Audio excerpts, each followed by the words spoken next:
सभी को जय मसीह की और मैं आप सभी का स्वागत करता हूं हमारे YouTube चैनल पर।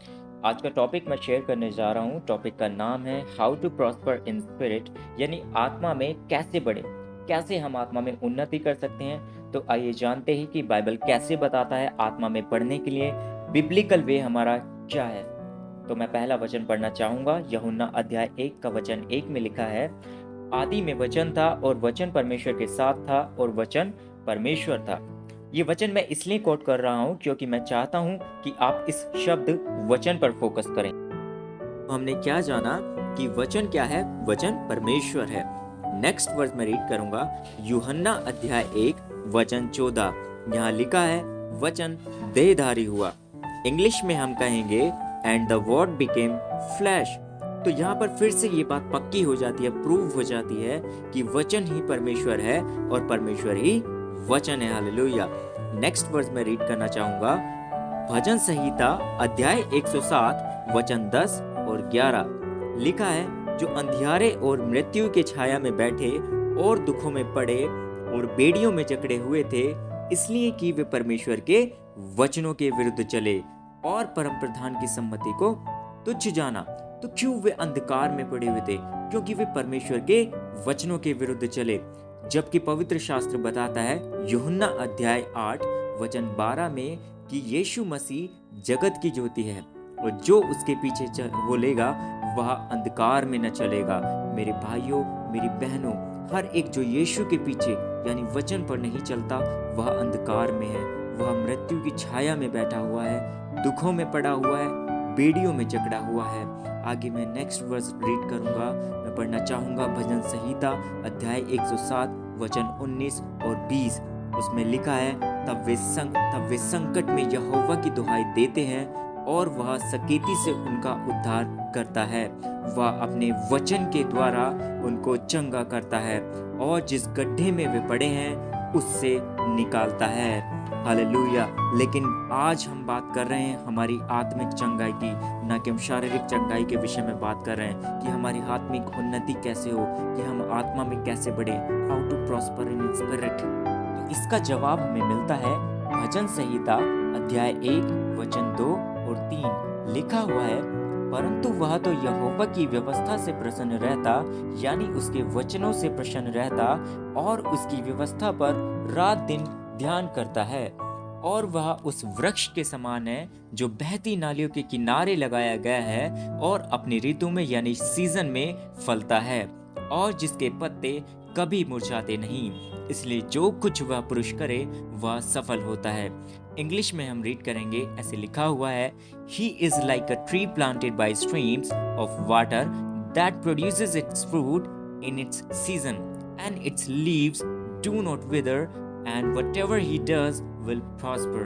मैं आपको एक छोटा सा इलस्ट्रेशन देता हूँ ताकि ये वचन आपको और ज्यादा क्लैरिटी के साथ समझ आए।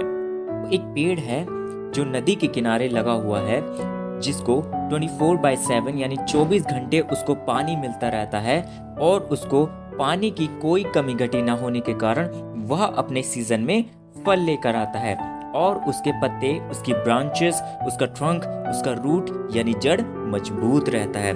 तो इस इलस्ट्रेशन से हमें एक बात पर फोकस करना है, एक बात को समझना है, वो है पेड़ और उसकी जड़ के विषय में आज हम बात करने वाले हैं। तो जिस पेड़ की जड़ मजबूत होगी, जिसकी जड़ हेल्दी होगी, तो वह अपने सीजन में फल भी लेकर आएगा और हरा भरा भी रहेगा। So the root has to be strong. तो हमें उस पेड़ की जड़ को मजबूत करना होगा। वह जड़ कैसे मजबूत होगी? वह होगी पानी के द्वारा, जब उसको हर वक्त पानी मिलता रहेगा। उसी प्रकार अगर आप आत्मा में प्रॉस्पर करना चाहते हैं, बढ़ना चाहते हैं, तो आपको अपना आत्मिक पेड़ ऐसी जगह लगाना होगा जहां उसको हर वक्त पानी मिलता रहे। अब यहाँ पानी का मतलब है परमेश्वर का वचन, और यही बात वचन प्रूव करके दिखाएगा। इसके लिए मैं रीड करूंगा व्यवस्था विवरण 32 अध्याय और वचन 2।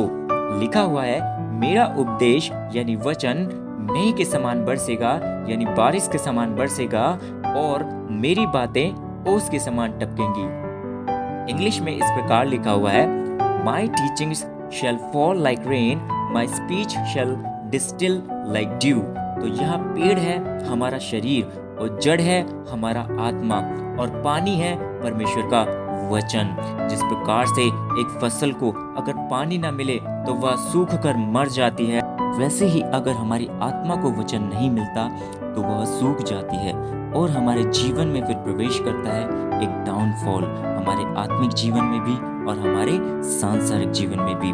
तो let's make our root strong, अपनी जड़ को मजबूत बनाएं, क्योंकि परमेश्वर का वचन तो यह कहता है कि जो उसकी व्यवस्था पर रात दिन ध्यान करता है वह उस वृक्ष के समान है जो बहती नालियों के किनारे लगाया गया है और अपनी ऋतु में यानी अपने सीजन में फलता है और जिसके पत्ते मुरझाते नहीं, इसलिए जो कुछ वह पुरुष करेगा वह सफल होगा। यहाँ परमेश्वर ने 50% या फिर 99.9% की बात नहीं की है, यहाँ पर बात हो रही है बल्कि जो कुछ भी वह पुरुष करेगा वह सफल होगा। इसलिए अपनी आत्मा में बढ़ने के लिए परमेश्वर के वचन को पढ़ें समझ के साथ, और कोई दूसरा ऑल्टरनेटिव वे नहीं है हमारे पास।